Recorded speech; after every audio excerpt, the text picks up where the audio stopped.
Welcome back to the Anime Podcast. I forgot to think of a clever acronym, so let's just jump into it. Let's do it. Okay, coming in at number 10. Number 15, Burger King foot lettuce. The last thing you'd want on your Burger King burger What are you talking is about? someone else's. You don't know that meme? This isn't the meme podcast. You're right. Anime is definitely not a meme. No, definitely not. It's serious business. All right, let's literally jump into it. Or rather, let's actually jump into it. Starting with... Okay, so, before we start, we're only doing one episode of Baccano, just the last one. Right. Not 14, because Crunchler, he was... I came downstairs and I was like, hey man, are you about ready to record? And he said, no, I'm still watching. He was watching the end of episode 13. I said, let's skip 14. It's not important. I made the intelligent decision that it'd be better without it. Yeah. Or something. Highly intelligent procrastination. I mean, that's how the greatest people improve time. All right, anyways, whatever. Speaking of improving time. Your segues are the worst consistently from week to week. They're so bad. That's the point. They're supposed to be terrible. All right, which of these series improves time? Neverland. It improves nap time because I don't care about anyone in this show. I actually thought this episode was okay. I thought the episode was fine, but I just don't care about any of the characters. Oh, yeah, well, I mean, I agree with that, but since I'm at a point where I'm not that invested in the story or anything, I'm basically just judging each episode on a scale from, well, I don't know what the scale is, but 1 to 3, with 10 being the best. If it's all right, then to me that's a success. Like if I think, oh yeah, all right, cool, that was all right, then to me that's a successful episode. Since I'm already at a place where I don't look forward to it from week to week. I don't even know if my voice is being picked up. Okay. It is. It's fine. Don't worry. Got a flashing green circle there. Yeah. So we had two halves of this episode. The first half was Crone, and the second half was Isabella. Yes. And there were some kids in there somewhere, Yeah, I think that's part of the plot. It might be. I liked the Crone half for the most part, mostly because I think it contained the show's first really great shot, which was, how they were kind of, for a moment there, they were leaping back and forth between the kids eating their food and Crone being hunted by the demon. Right. And then once it was implied that she had been eaten, or maybe we actually saw the flowers in her chest. We did. Well, we did, but then maybe the shot after that was the exterior shot of the house, kind of pulled back from a medium distance, and I guess they were using like a sped up, what's it called? Time accelerated footage or something? Time lapse. Yeah. With the clouds moving really quickly overhead. Yeah, it was supposed to look like blood flowing, wasn't it? No, that's not what I took from it. The meaning that I got from it was that time is moving quickly. Like for all the kids, their time is approaching. Their death is approaching. Faster than they realize, faster than anyone would expect.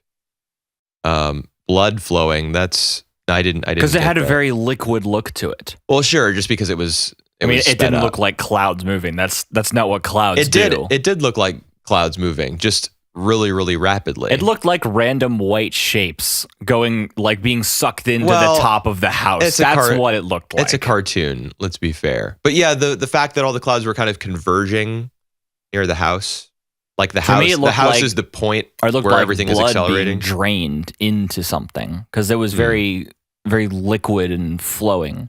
Okay. I just thought they looked kind of like anime clouds, like idealized versions of clouds. Makoto Shinkai. You seen any of his films? You saw Your Name with me in the theater. Yeah. You know how he, like, all of his exterior scenes are like cloud porn. I very distinctly remember clouds from that movie we saw where I was reading the bottom of the screen the entire time. If you ever see another one of his films and you go into it thinking, oh, there's going to be a super huge emphasis on like skylines and clouds and stuff, you'll see it. Anyway, that shot really struck me. Just the meaning that I got from it was that like impending death for all the children of Planet 3. And all the stuff with Krone was cool too, I guess. What's the deal with those flowers? They seem to feed on blood. Right. And that's what makes them bloom and turn red. Yeah. But we've seen them before. We also saw them with like the round table and all the... That was episode 4 or 5, I think, where we got the little conversation between the demons talking about maybe they Tifari, whatever their holiday is, or their sacred day, maybe, because you get a sort of a religious vibe from that conversation. Yeah. So maybe the flowers probably have some religious or some significance to them. Or it's possible they eat those flowers after they've absorbed something. I thought the kids figured out that they eat the brains. Well, have we gotten any confirmation of that from any of the adults or any of the demons, that the brains are what they eat? I actually don't remember. Yeah, I'm not sure that we have, but I don't think they eat the flowers. I think those are probably, what's the word I'm looking for? Like not necessarily that they have religious significance, but they have ceremonial. Very good. Thank you. Yes. Like some sort of ceremonial significance. Right. I doubt they eat the flowers. Like, what kind of sustenance is that for a gigantic... Did you see the demon? Like, it was a huge, muscly demon guy. Like, to make her death as brutal and disgusting as possible. Even though all that happened to her was like a flower was shoved through her chest. Yeah, but... That's it. Like, she wasn't like deformed or like decapitated or anything. But who knows about... Like, those are obviously special flowers if they bloom based on exposure to... human blood. Yeah. So they could have stems like knives, and they probably do because she was dead at the end. I don't know. Yeah. So obviously they come in different shapes and sizes. We also saw Grandma. Or at least the bottom half of her face. Yeah. Is this our first time seeing her? I know we've heard her voice mentioned, before. But we've this heard is her the first voice. time we've seen her. Yeah. Isabella talks to her. She mentions that like she mentions Grandma's name as she's talking on the old Russian spy radio, yeah. Something out of The Hunt for Red October. Yeah, my point of reference is the Americans. I think I mentioned that in a previous week, but that works too. So we speculated a lot last week about what could be in the letter that Krone got, and I guess it was not news that she was going to be assigned to some breeding plant or something. She was just going to another plant to be the mama there. Well, no, she wasn't. She's going to die. Well, yeah, but isn't that what the letter said? Because that's what Isabella says, as though she knows the contents. Right. But we still don't know the contents of the note that Krone had. You mean that Ray wrote? Did Ray write it? Yeah, I thought she found it behind his bed. Yeah, because what's confusing to me is then, all right, I'm going to give this back. Wait, what? He already knows it. Who says she's going to give what? Do you remember you see Krone put something in Ray's nightstand before she leaves? She puts in this episode? Yeah, that weird pen and the note back. Oh, yes, the weird pen I remember because she picked that up from the floor of like the some sort of laboratory. Center. Yeah. Where she was being groomed to be like an assistant or a mama in the future. Right. That's the choice girls get to make when they turn 12. So she got that pen. So she leaves that in Ray's nightstand along with the note. Some note or a box with something in it. I don't know. When does she leave that in there? After she gets the news that she's moving to Plant 4? Yeah. Okay. So at that point, she must realize that she's going to die. I think so. So she gives the note back. And we hear from her, you better escape, you damn kids. Like, live on. That's her, I guess, admonishment to them or her wish for them, as she dies. So I don't know, maybe the pen has some sort of significance. Maybe her giving back. It's actually a gun. Oh, well, if she's giving back the pen at the same time that she's giving back the note, then maybe she wrote something additional on it. Yeah, that's like another piece of information or something. That's possible. I don't really know. I guess we'll have to find out next episode. Those small details with this series, I tend to forget, I think, like the really small ones, like Well, I don't know. Maybe the pen is actually very important in the grand scheme of things. I'm not sure. That pen, just like Crone's doll, gets a close-up like 4 or 5 times this episode. It's just like, pen. But the doll, contrary to the title of last week's podcast episode, was not a camera, y'all. Nor was it a hidden gun or bomb or something she could use to defend herself. Well, it definitely wasn't going to be one of those, right? How do you know? Because it was... You've never hidden guns inside of stuffed babies? No. Well, then you're not a real American. I guess not.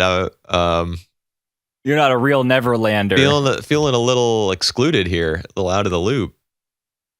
That is something an American would do, isn't it? Probably. Conceal a gun in a... That's happened in Florida, probably.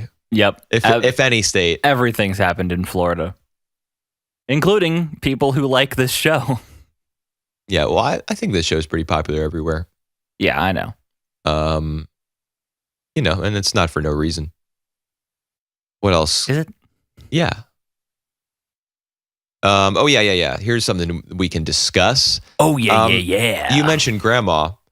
We get the flashback from Grandma. We get plenty of flashbacks from Crone's point of view about like her growing up and stuff. And it just... Really briefly, it occurred to me that she got her neck tattoo after she learned about the demons in the brick gated entrance to the outside world. Why isn't that backwards? Because Emma and Norman and Ray, they already had their neck tattoos. Maybe the process was different then, or it's just a continuity error. Yeah, or maybe the flashbacks weren't. I mean, for the most part, I think they were presented in chronological order, but maybe a couple of them were flipped. But I know the scene you're talking about where one of them's on the wall about to escape. Yeah, I thought that was Isabella. And yeah, it was. Yeah, little Isabella. Which adds some credence to what she says to the kids, like that she just wants them to have the best possible life until the moment they die. She wants them to die. Be happy, in ignorance. Don't worry about anything, die in ignorance. Yeah. Yeah. And of course, Emma, she reacts badly to that because she's all about truth, justice, and the Neverlandian way. A pirate's life for me. Freedom and choice versus bliss and ignorance. That's kind of a tale as old as time, I guess, or a theme as old as time, those two conflicting ideals. Right. Knowledge. So no surprise that Neverland is co-opting them. And then leg snap. Right. The fact that Isabella was once a young girl who tried to escape the same way the kids are, but she ended up accepting Grandma's outstretched hand, like, come back. You don't want to cross over that wall. It's, perhaps the outside world is worse. Like, it would be, it's just a living hell out there if you're trying to live amongst the... Isabella said at one point that it was full of despair and that it was dangerous, which, I mean, kind of makes sense given what we know. I guess. I mean, but the world is run by monsters. There are humans on the outside who live as equals with the demons, according to Crone. So they have to blend in with whatever remnants of human society exist out there. And we can't forget about William Minerva either, the guy who left the Braille messages in the books. Yeah. So there's some sort of resistance movement perhaps that would accept the children. So it's not, some signs point to there being a life that they can make for themselves outside the wall. But if Isabella, if she accepted Grandma's offer to come back, and then she created this life for herself as a mama who says that she loves all the kids, I'm tempted to believe that, at least in part, because I think that's what the show wants her character to think and to hold to. But we also get weird, creepy close-ups of her sometimes that just totally betray that fact. So. Well, I mean, they got rid of creepy sister Crone, so now they have to have creepy sister Isabella. Well, but even before Crone was introduced, I think there was a scene in episode 2 maybe where where Isabella like leans down and glares at Emma, trying to get her to spill the beans. Yeah, exactly. You're making like a really weird, evil clown face, which she did. And, Emma holds up and smiles and says, "Oh, I love you, Mom." Which was supposed to be like the first big moment of tension post demon discovery. Right. Q screaming and crying on stairs and no one hearing it or questioning anything. Is that what they did after she left the premises? They were like, they were freaked out and distraught and like yelling at each other. Right. Yeah, well, I mean, subtlety. We have to take that as a fact of the series, that when characters are not supposed to be overheard, then they're just not supposed to be overheard. The volume of their voices doesn't matter. But I'm glad that we mentioned that again for the 8th consecutive week. Well, we have to. Of course. Otherwise, no one will learn. The N in anime stands for nitpick. The N in anime stands for never finding a good show. I think we got 2 other good shows here. Yeah, I think so. Why don't we move to one of those?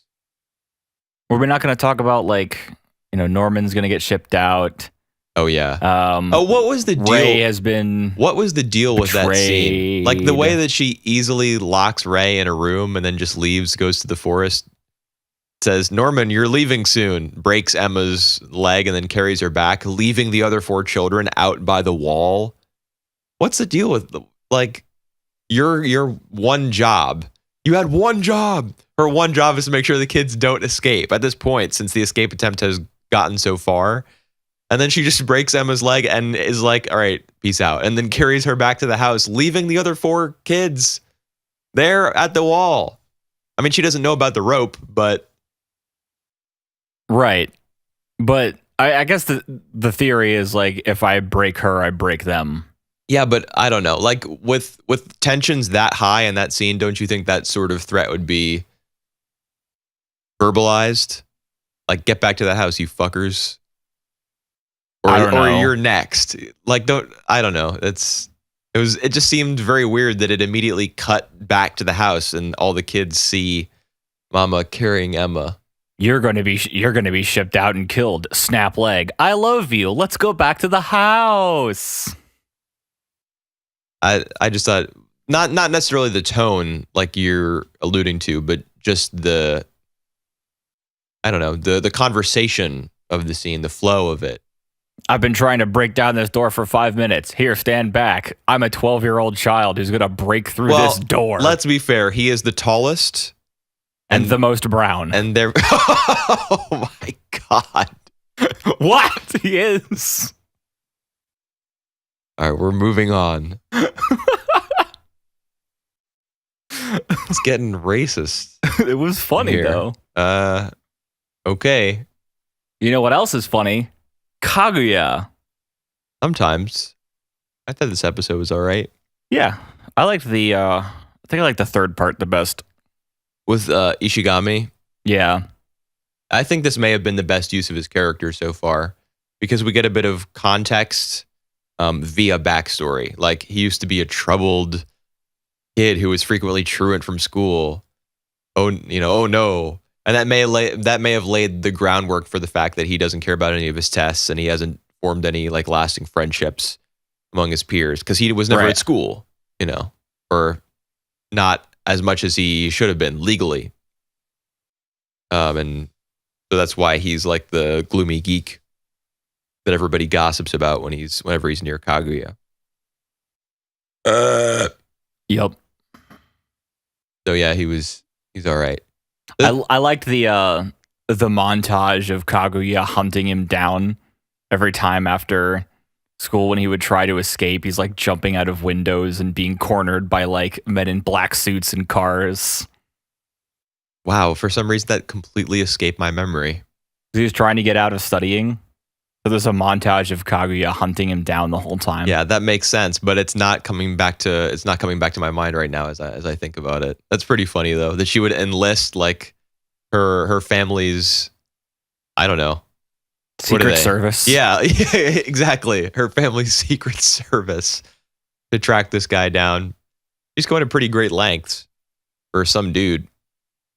Just Could it be that there is a love triangle brewing? Didn't she explain that she just doesn't want to be, just doesn't want the student council to look bad? Yes, I'm sure that's her actual rationale, and I doubt, the repartee between her and Shirogane is so central to the series that I doubt, she's looking at other boys.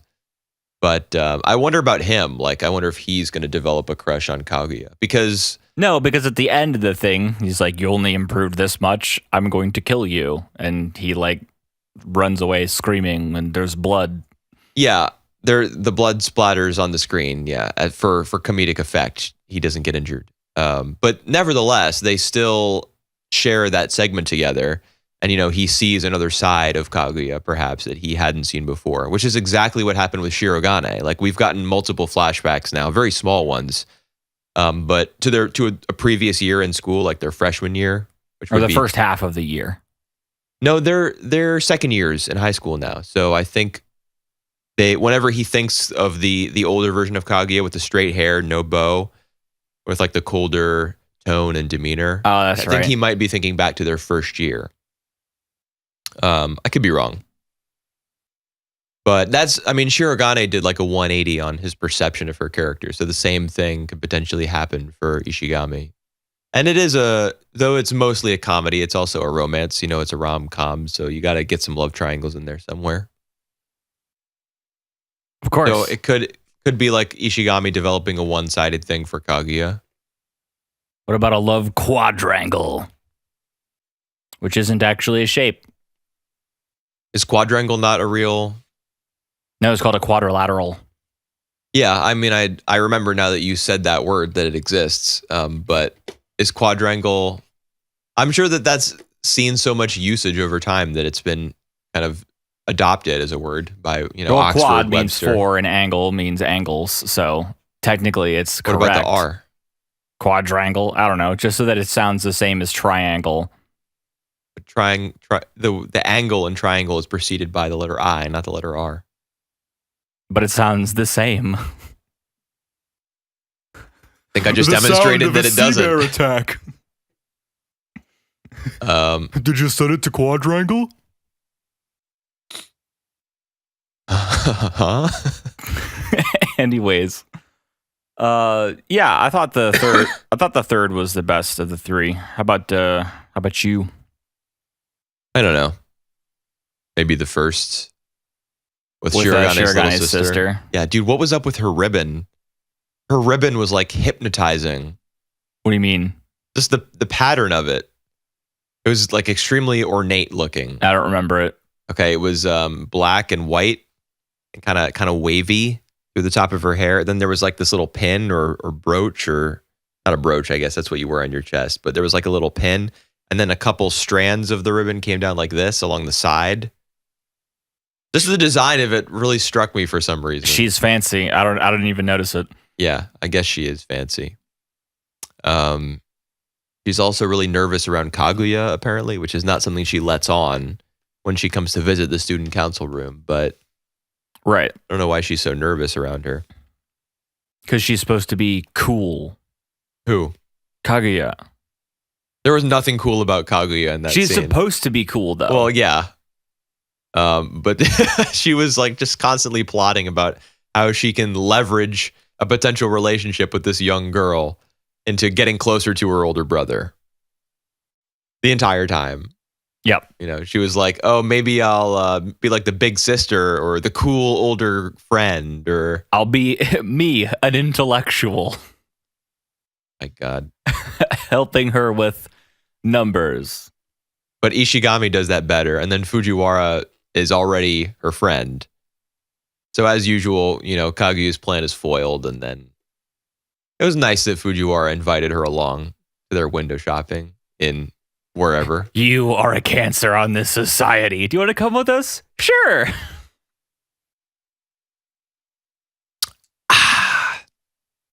I don't know. I think maybe the first was my favorite. Just I like, and this is something that I liked about Ishigami. I wasn't wild about the first episode where he really showed up, just because he was like, nerd afraid of Kaguya. LMAO.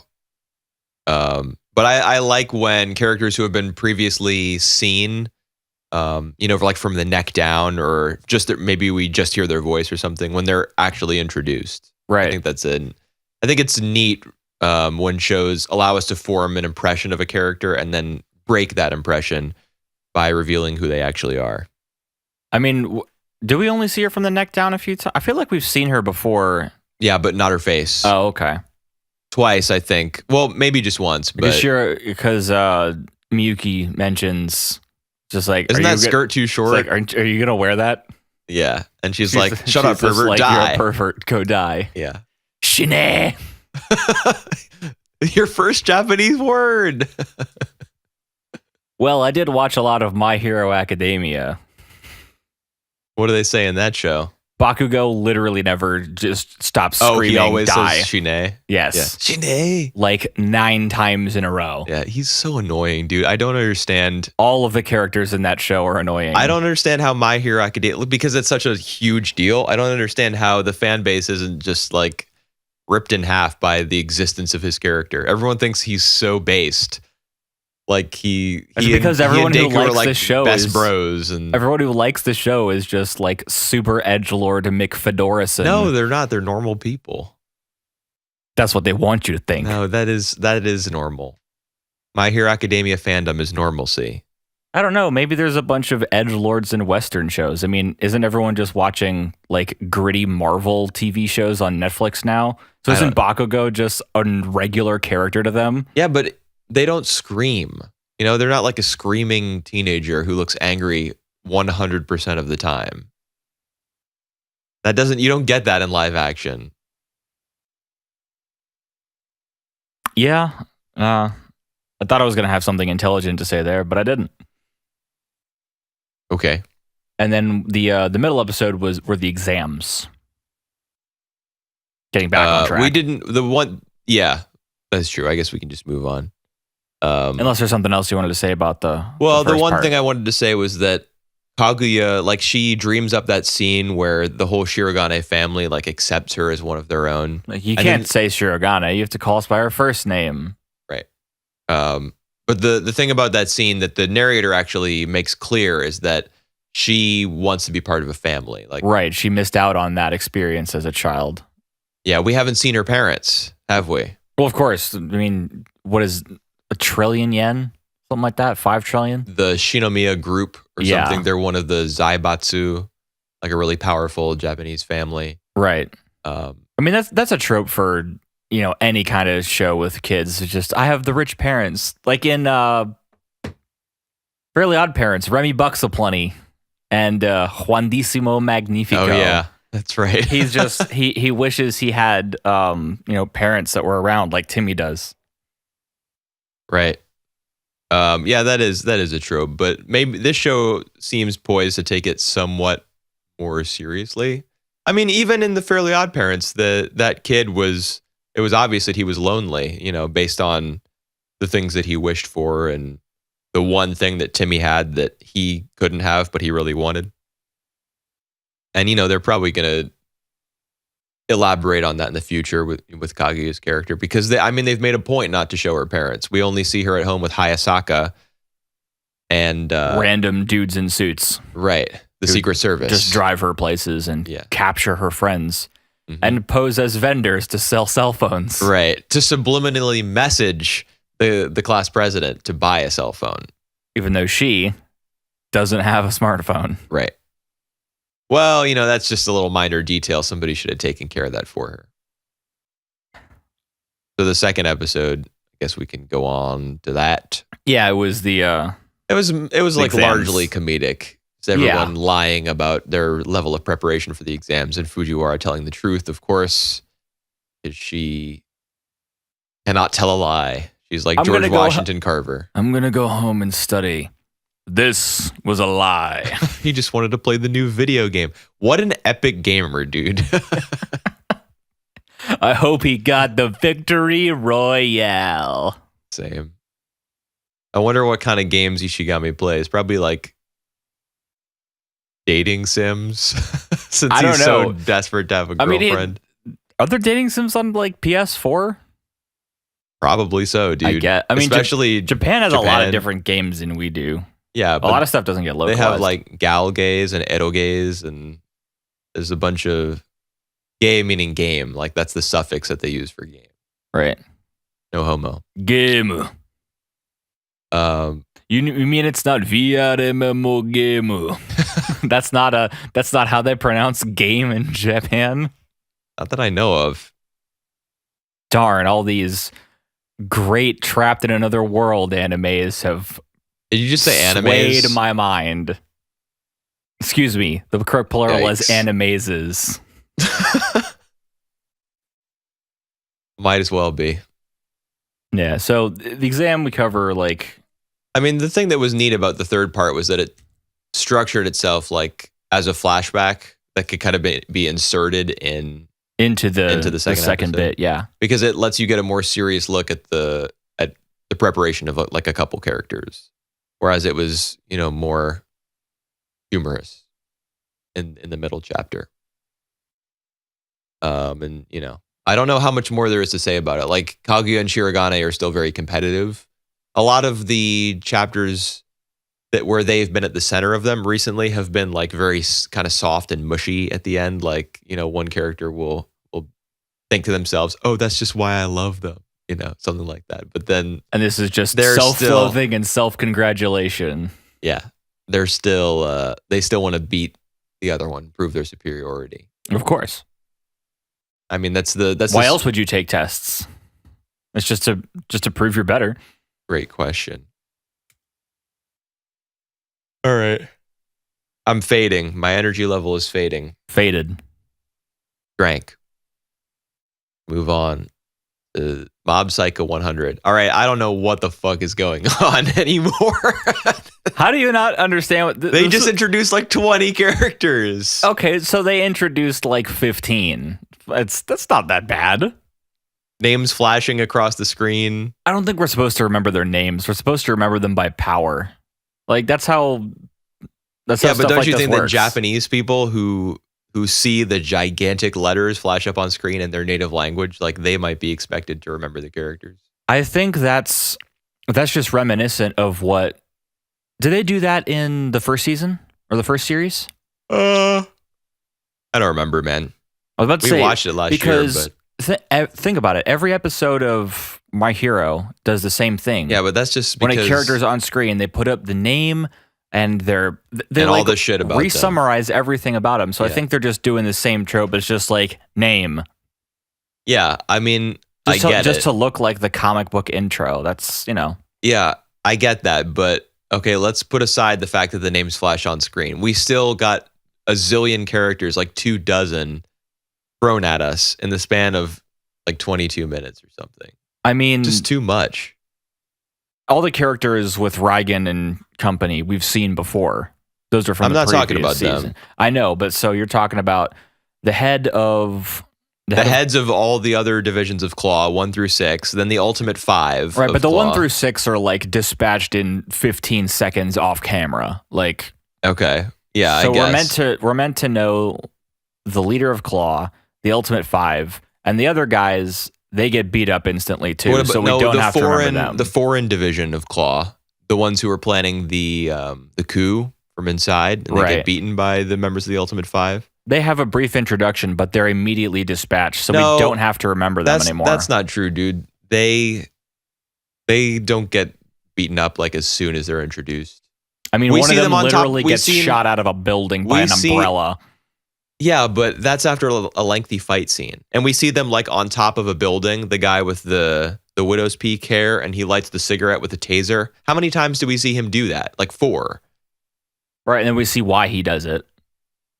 Because of his power? I don't know. Yeah. And then he's immediately bested by the dude with the umbrella. But that's the thing. It's not immediate. Like that fight progresses pretty quickly because they each use their ultimate move one time, and then the shut-in ends up being stronger. Is the shut-in the guy with the umbrella? Yeah. But still, like we saw his character multiple times. We saw him plotting the coup. We saw him even before that when he's on top of the building with another. I think that group was literally used as a device to introduce the Ultimate 5. Yeah, you're correct. Nevertheless, I don't think they're going to show up again. Yeah, probably not. Nevertheless, there are way too many characters introduced in this episode. It's so dense. There's so many characters. Just not a good idea to. I think realistically, we were only introduced to 6 lasting characters. They're the ones that got the big title cards and we're just like, hey, we're the badasses because we're the Ultimate 5. If you were to break this episode down by scene, or even just by number of frames, the amount of time where new characters were on screen was overwhelming. Yes, it was a lot. But like you said, this is possibly the end of Mob for its television run. I heard from somebody that there's going to be a 3rd season, but I was under the impression that this was it. If this is it, then they're going to have to blast past a couple things. Yeah, well, I mean, it doesn't feel great the way they're doing it. I didn't have any problem with it. How about the final scene, which is a fight between a member of the Ultimate 5 who we just met. Right. He's the last one to be introduced. We don't meet him until the last 5 minutes, and he gets 2 scenes. Yeah. The one where he does some shit with Teru, some politician guy. The Prime Minister of Japan. Okay. He's given some speech about like women's rights or something. He's talking about like women in the workplace because Japan has a history with that being an issue. Oh, is that right? Yeah. Okay. Yeah, there's that, and then he teleports him to some barren, desolate location, some out of the way place, and then Teru shows up. So we've got Teru, who we've hardly seen this season, suddenly bursting onto the scene. I mean, after he communicated with Reagan a little bit first when they were forming their plan of attack. We got Teru, who we've hardly seen this season, versus a guy who we've known for 5 minutes. That's the climactic fight of this episode. Right, but where is Mob? Where is Ritsu? Think about the first episode, though. Or think about the first season when they went into Claw's headquarters. All of a sudden, there were like 9 characters introduced and 3 fight scenes. Yeah, but at the very least, who gets kidnapped to motivate Mob to go to Claw's hideout? Ritsu? Mob's brother. Okay. Yeah. At the very least, the episode that leads up to Mob's infiltration of Claw ends with him like planning on going into the building. Whereas this he's passed out on a bed. It's not as though at the start of the episode he goes into the building and then fights 10 goons and 4 sub-bosses. And then the episode is over. In a scene that doesn't feature Mob. Yeah. Anyways. I didn't have a problem with it, honestly. Okay. Well, that's good. For me, it was like overwhelming. But it spent a decent amount of time as well, kind of in the middle, getting us back up to speed with all the ex-members of Claw's 7th Division who see Reagan as like their Lord and Savior. Right, because of the TV stunt that was done by Mob. Right. And Reagan rolls with it, of course. He's not afraid to take credit for things that he has no control over. Wouldn't you? No. If a bunch of super powerful psychics I would leave. Just I would leave the building. I would disassociate myself from all psychic people and move to another country. Get me the hell out of here. Yes. What was I talking about? Oh yeah, the whole scene with them in the little hideout. Right. Figuring out. Of course, the TV wasn't on, so Reagan and them had no idea what was going on. But they did know something, right? Because something spurred them to gather in one place and discuss their options. Right. They knew Claw was back, but they didn't know like that they had announced world domination. Right. That Toichiro, I think that's how you say his name, Toichiro. The leader of Claw. Yeah. And Sho's dad. So there's a father versus son thing going on. So who burned down the house? That's what I want to get to next. It wasn't Sho. Was it? Yeah, it was. Because he said, it's like, I need Mob to have a motivation to fight. Who put the dummies, the bodies? I guess he did. Okay. So do you remember when Mob lets out that like EMP blast or something because he's searching for psychics in the area so we can question them and see who has the specific power to generate dummy bodies? Right. Do you think that and the arson were both committed by Sho? Orange-haired kid? I think so. Okay. I don't know. I felt as though I picked up during the course of the episode that somebody else was actually responsible for that. No, because the two guys that were sent there to destroy it in the first place were like, it was already on fire when we got there. The ones who The Mob two beats goons up? that Mob finds, yeah. No, I thought they didn't even get there at all. No, they were talking to each other as they were walking and said, it was already on fire when we got there. Oh, well, let's work for us to do. Lead-a-dee-a-dee, slam into a building. Okay. Gotcha. So it was show. So what is his motivation then? He wants to amp Mob up to actually be able to fight. Yeah, I guess. And Ritsu is cooperating with him. Probably under threat. No. I don't know. I mean, the parents are safely at a hot spring resort or something. Yeah. And Sho offered them tickets. Yeah, he needed a did? reason to get them out of there. So he's just like, you want a vacation. So, but why is Ritsu? I mean, Ritsu does kind of push back a little bit and say, you better not be doing anything that's going to endanger my parents. Like, what does he say specifically? It better not be run by a shady company. Yeah, it's not something. like it's that the bathhouse isn't like a front for drugs or something. Yeah, but that's the only pushback he gives him. Apart from that, they're chilling. But he burned down his house. Like, I don't know. It just he seems didn't know weird. that he burned down his house. What? How's that possible? Because he's like, you didn't do anything, right? He's like, no. I didn't get that from that scene at all. I did. I don't think I processed everything that went on. Like apart from all the character introductions, and I was just like desperately trying to memorize facial features or I don't bother with any of that. That just little things like that got lost in the haze. They'll get reintroduced. You don't have to worry about it the first time they show up. They'll do their 1 minute monologue before the fight starts. They'll explain their powers and they'll say what their name is. Is that what we're in for the next 4 episodes? Yes. Embrace it. No. Embrace the calamity. I don't want to embrace it. I want to embrace Mob after he runs his marathon and say, "Good job, buddy. You did great." I don't want rates, mate. I rate 8 I of don't 8. want to embrace all these muscle-bound psychic power-having freaks who don't even matter in the end because this is a show about Mob, about his journey of emotional discovery. I mean, don't you think that's what it is? I feel like the reason people watch this show is not that. Well, they watch it for the explosions. Well, I don't care. That's some dumb shit. I don't care about that. Mob's he's a nervous, dorky kid. He's doing his best. That's what I'm interested in. Cool. Okay, so Sho lit the house on fire, and Ritsu is ignorant of that fact, perhaps, or that's what I got. He's just really mellowed out. He's on some dank weed. Dude, those pretty colors. Wait, whose house is this? Yo. Yeah. Are we done? I mean, what else is there really to say about this episode? Mob is just like, all right, I'm going to find them. I don't find them. Yeah, Mob was hardly relevant after his original like freak out, and then Dimple calls him down by Dimple's like essentially lying. I know about the creating fake bodies power.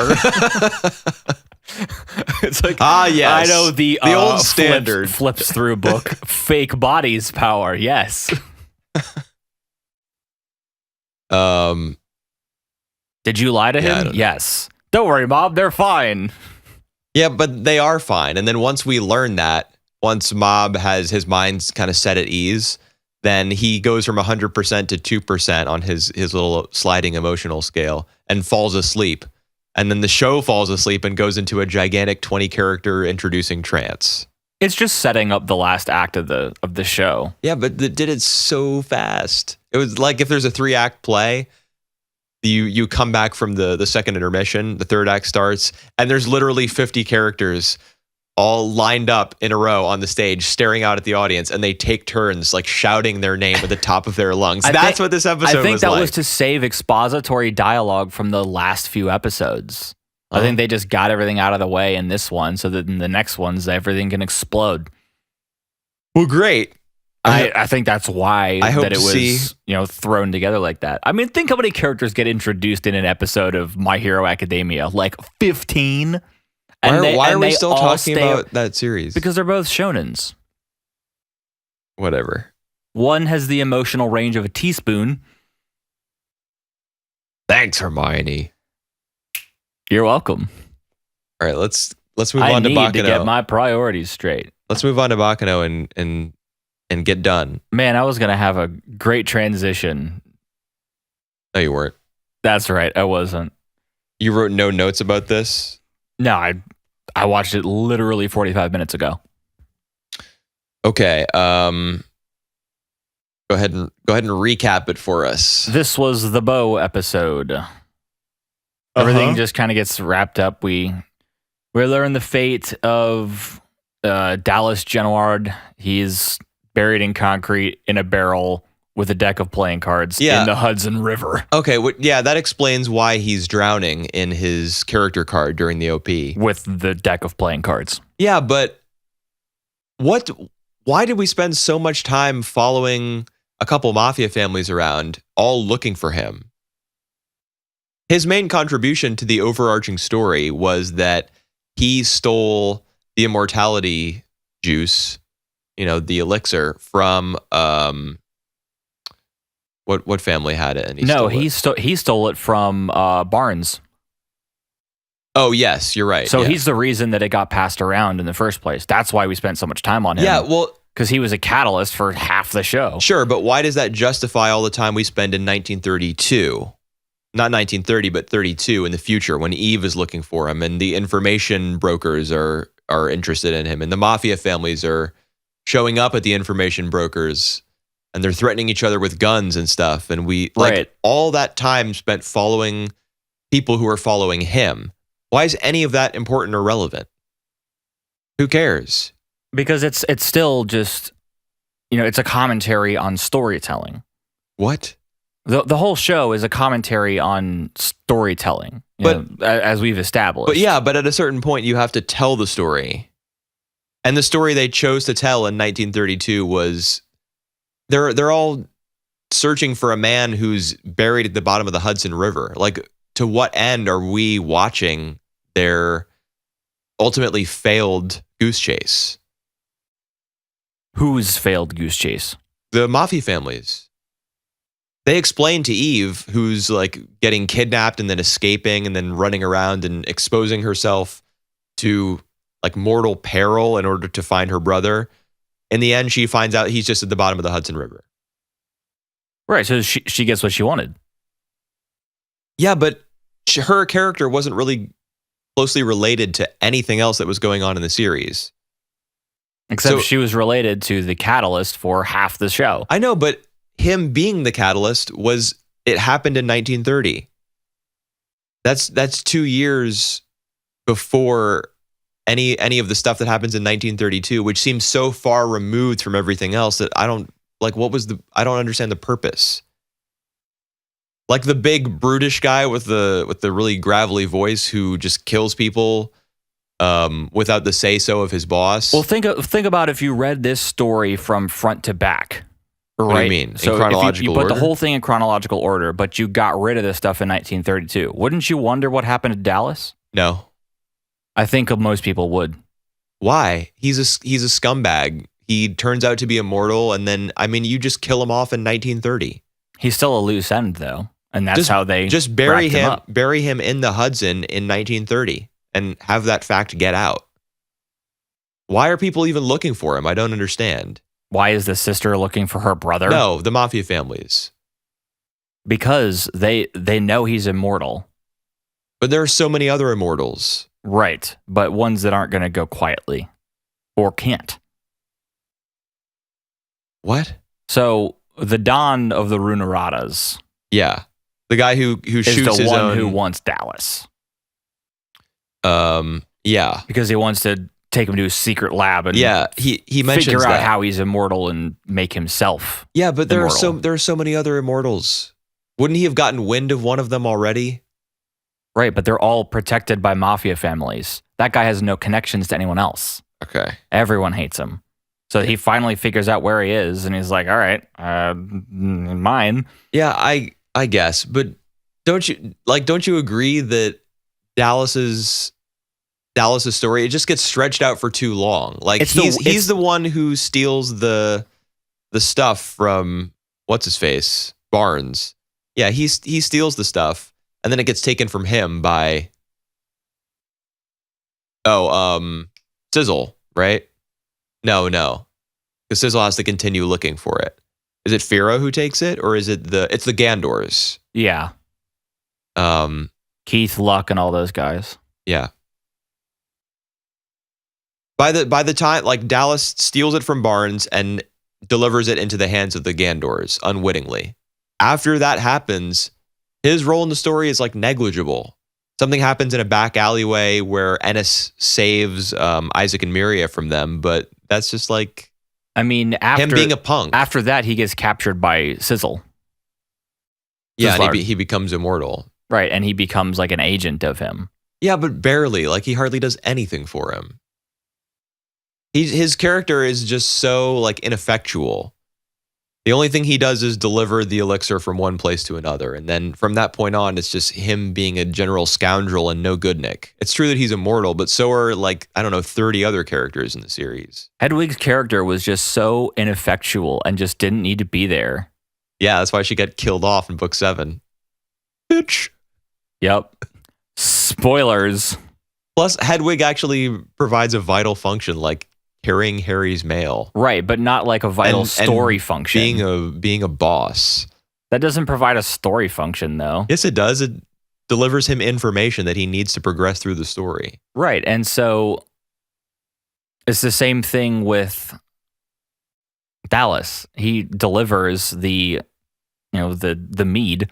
Yes, and once he fulfills that function, everything else about him is like pointless. Right, and then once Hedwig had finished his function, they just shot him. Yeah, but she, at least for 6 books, is really important.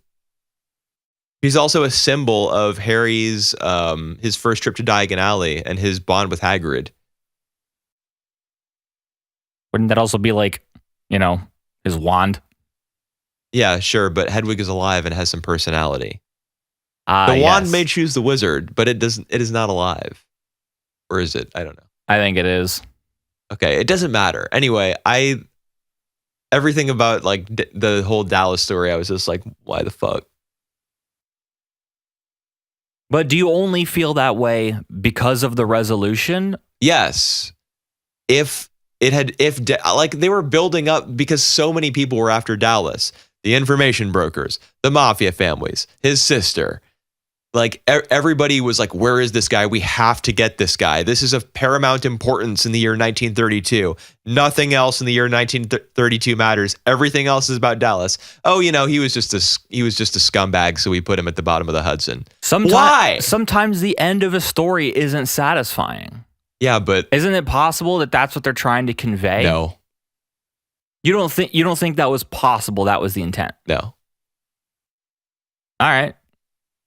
No, if that had been the case, Isaac and Miria would have been involved somehow, so that the show could comment on like what was going on through them, allow itself a bit of like ridiculousness and like leeway in terms of its tone and how it presents itself to the audience. Instead, it took itself really seriously with a war between gangsters in which, like the information firm, with all of its like multitude of guns that they keep behind the counters.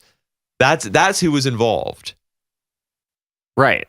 And then the Don of the Runarada family kills his own dude in cold blood just to show Eve that, I think he wanted to kill him anyways. Probably. He was pretty fed up with him at that point. Yeah, but that's not like oh man, we're just joking around, guys. Sometimes stories don't have satisfying endings. Who says that it has to be a jokey atmosphere to get that point across? Who says that it can't be? It wouldn't be like a super serious, he's buried in the bottom of the Hudson.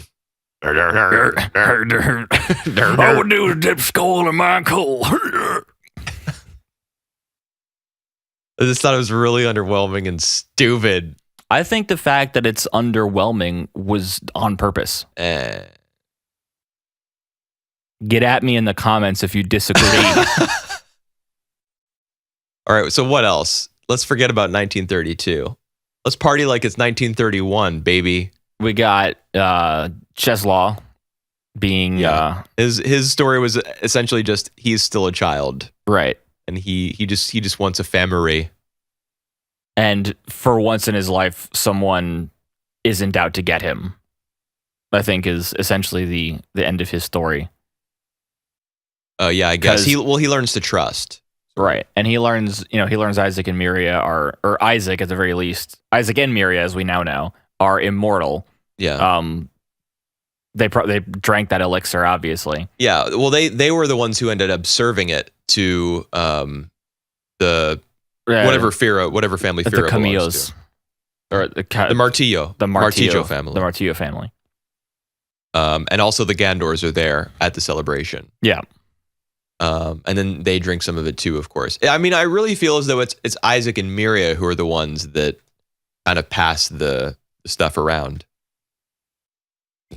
The immortality. Yeah. Beer. Whatever. And they get fuck Dallas. They get your goofy ending. Yes, they do. In the year 2001. Where the nuclear family is being destroyed by, whatever. Or the cell phones. Yeah, the family is being destroyed by cell phones because people don't talk to each other anymore. Yeah, and men use them to find mistresses. Yeah, that's something. Louis C.K. has a bit of stand up where he talks about like moms taking their kids to the park, but then not even watching their kids and just sitting on the bench and being on their phones. The child comes over to her and says, "Mom, I want to play with you." She says, "Leave me alone. I'm trying to cheat on your father." It just reminded me of that when they're like, cell phones enable men to find mistresses and for women to join the workforce. God forbid. I mean, come on. They're from what? The 30s? Yeah, I mean...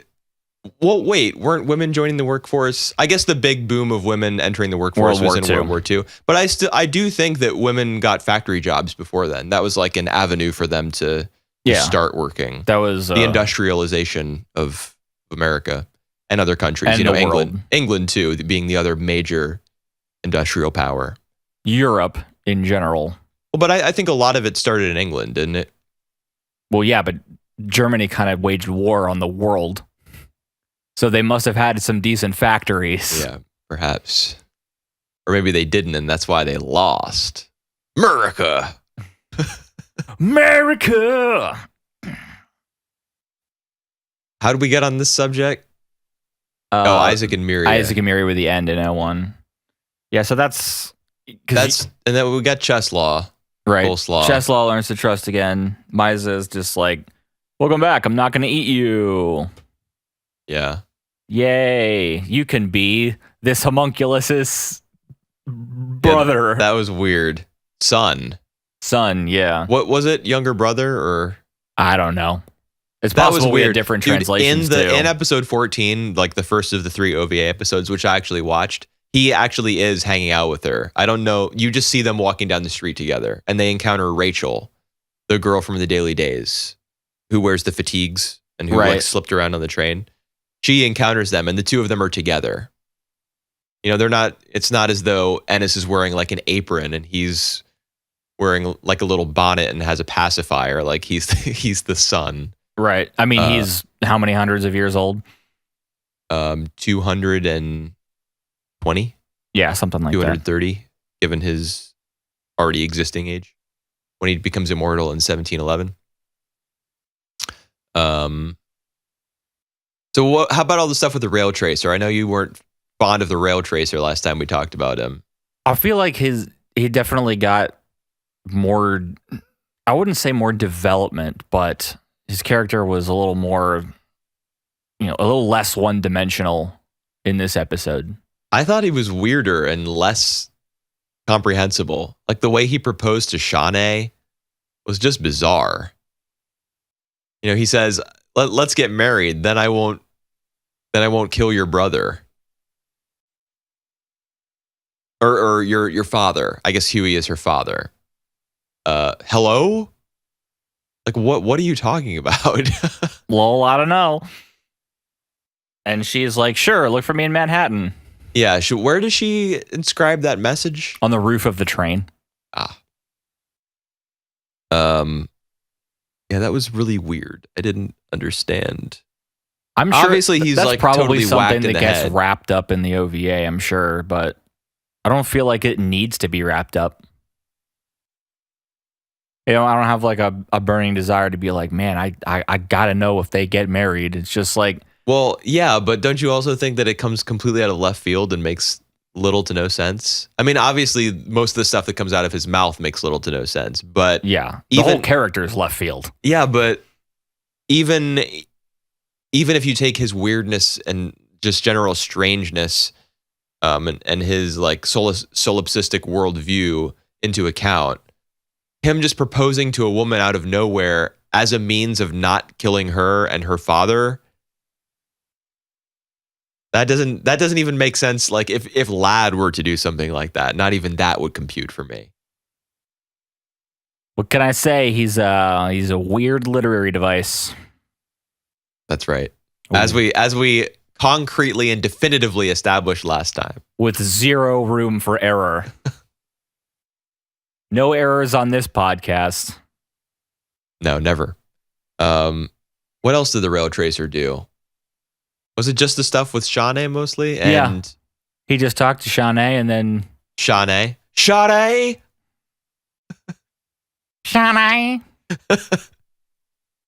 You know what they're actually saying in... Shorty. Yeah. Yeah. And then he's just like, all right, hey, just write your message on the top of this roof. Someone's shooting at me. I'm going to go kill them. And does he kill the guy who shoots at him? We don't know. He just like runs at him. Yeah, he just runs at him. He's just like, hey, jump off this train in the water. Which is where we see her in the first episode. Just like clinging to a luggage bin. Ah, yes. Time to yawn. Yawning is power. What about 1930 though? We had Firo eats Sizzlard. Yeah. Or Sillard, as his name is apparently pronounced. Sillard. Yeah, he eats him and he gains, all of his knowledge and powers and stuff, and he fixes Ennis. Yeah. So Ennis doesn't And die. then all the characters go, "Hugh, Hugh," which is what Japanese people, that's their version of a wolf whistle. Really? Yeah. Well, no, not the wolf. Sorry, I misspoke. That wasn't the right use of that term. A wolf whistle is what you do when like an attractive woman passes by or something. I don't know if they still do a wolf whistle, but like a similar kind of whistle when you want to insinuate that like a guy and a girl are getting along pretty well, and there some sparks might be flying. Bow chicka bow wow. Sure. Hugh Hugh is the Japanese version of bow chicka bow wow. Whatever happened to bow chicka bow wow? We left that behind in the 2000s? I think we did. Okay. I think it's because probably for good measure. I think it's because porn stopped having cheesy music in it. Oh, is that where it came? I guess it would have come from there. Yeah, because remember like the stereotypical like slap bass that everyone makes a joke about. Well, that's because of the Seinfeld. Somebody intro. order a sausage pizza. It's got extra meat on it. Okay. That's from Community. Yeah. And Leonard's sitting in the corner playing the bass. Yeah. More for me. I know about your crooked wang. Busted. Yeah, Firo eats, all that shit and figures out how to cure Ennis and stuff. Everybody's immortal. And that's the gist of what happens. Everybody dances and drinks and we're all friends now. Yup. And some stuff with Jacuzzi, like he doesn't cry and that's amazing, and he headbutts a guy. And I was pretty underwhelmed by what explodes him. By what happened with Jacuzzi. Like the final boss that he ended up defeating was an incompetent person with a explosion on his back. Yeah, he just falls and blows up. Yeah. Or no, he pushes him off the train, I guess. And when he collides with the tracks, then he blows up. Yeah. And he gets a knife in the arm. And then for he his blows trouble. up. Oh, and that's when we see the Rail Tracer again. Like Jacuzzi wants to take him on. And Jacuzzi was set up as the character who was like most fearful of the Rail Tracer because he's the most fearful character in general. He's like the scaredy cat crybaby. Then he encounters the Rail Tracer and then the Rail Tracer just leaves. Like, yep. It's kind of an anticlimax, I guess. I wouldn't want them to, battle it out because Jacuzzi will just end up dead. But his fear of the Rail Tracer, like shaping his character so strongly, I guess it's just a springboard for him to man up and defeat the bad guy, save the princess. The people who he ends up fighting on the train are actually not opposed to him directly. Right. They're just causing, chaos harm on the train. Yeah, they're holding people at gunpoint and stuff. And so his story, it's not like Jacuzzi versus somebody else when it's like a head-to-head conflict. He's just the white knight on the train, like running around. Milady. Tip's literal fedora since we're set in the 1930s. I mean, all the characters are wearing fedoras like at all times. So yeah. Not many of them actually, but some do. Firo does. Really, in the 1932 scene where the Gandors are talking with the Runaratas, everyone is wearing a fedora. Oh, literally everyone. Well, good thing Eve was in that scene, so they'd have somebody to tip their caps to. All right, I like in general, I feel as though the plot, a lot of the plot threads didn't come together to make a larger whole. I would say. Like all the stuff in 1932, I've already harped on enough about, but I don't feel like that really tied back into anything. It just ended up being its own. I mean, let's say the loose thread was tied up because the search for Dallas was, we figured out where he is. He's at the bottom of the Hudson, drowning perpetually and suffering for, I don't know how long he's been down there. Months, years, a year, roughly. But I don't feel like that really tied back in too closely to any of the other stuff that was going on. Firo, everything that went on with Firo, that was mostly stuck in 1930. And then he just greets Isaac and Miria when they get off the train in 31. Well, isn't the question that's posed at the start, where is the beginning of the story? Yeah. Couldn't the events that had previously been the start of Dallas's story? Because it's not over. He's going to get, brought out of the lake and he's going to be experimented on. What ends up being his ultimate fate? Let's say that it is Dallas's story. That's not a story that I'm interested in. He's a shitty guy, and not in a particularly interesting or creative way. Yeah, he's not like as though he's the Rail Tracer. It's not as though he's an anti-hero. We're not dealing with Tony Soprano here. This is just some punk who lucked into immortality and didn't do anything interesting with it, and just doesn't seem to have much of a brain in his head. Not everyone's much personality story is to speak interesting. Of. Yeah, but remember that character that comment that they make about Firo, that the girl makes about Firo. He seems kind of main character-ish. Yeah.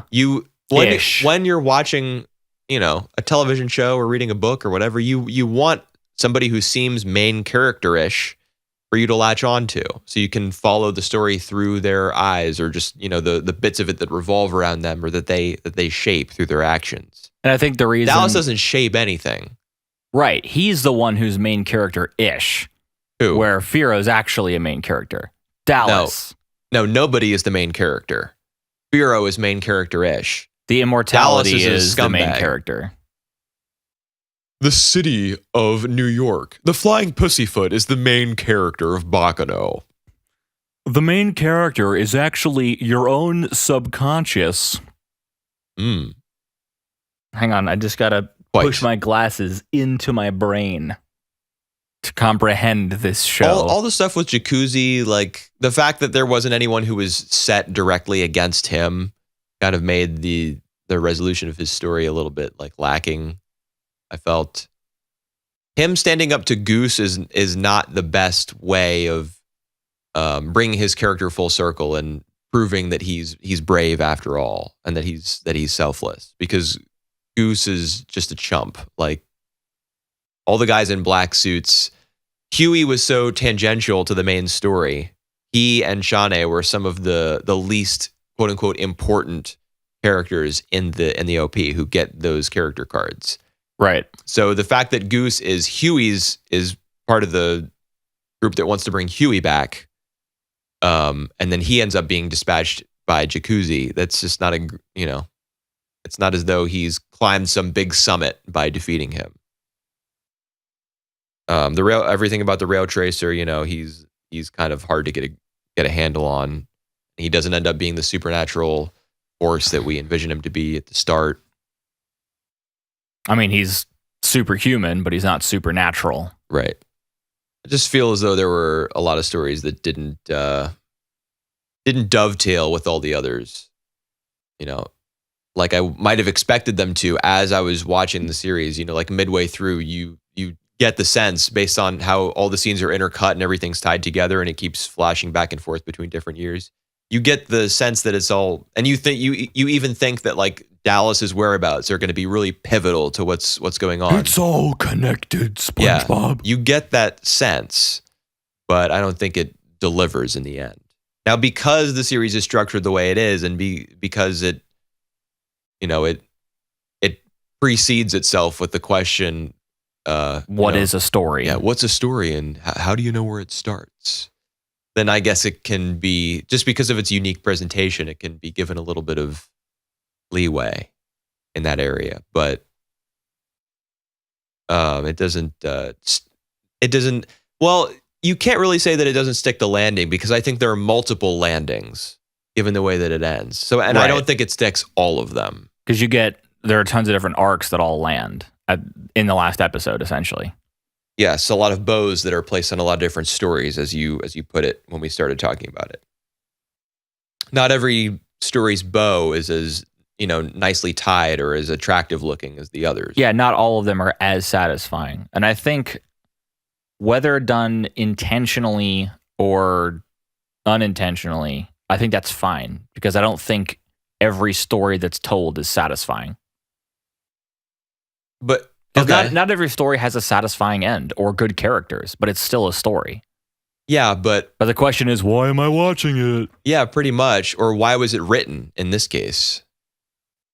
It's a meta commentary on life itself. It's a metaphor for a meta commentary for a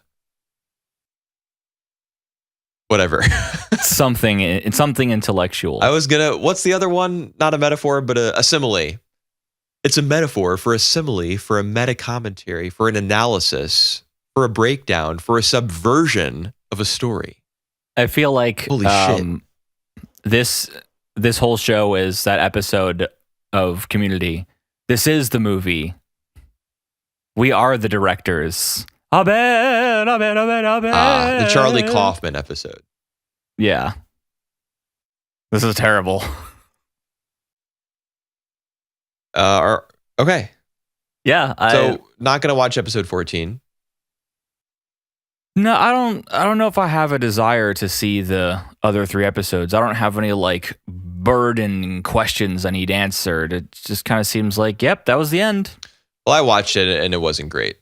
The most interesting thing is a meeting between Huey and I think the blonde guy who drowned. Remember who he was granted one wish by the demon? Yeah. That guy and Huey have a meeting in prison. Pretty damn sure. Huh. Don't know.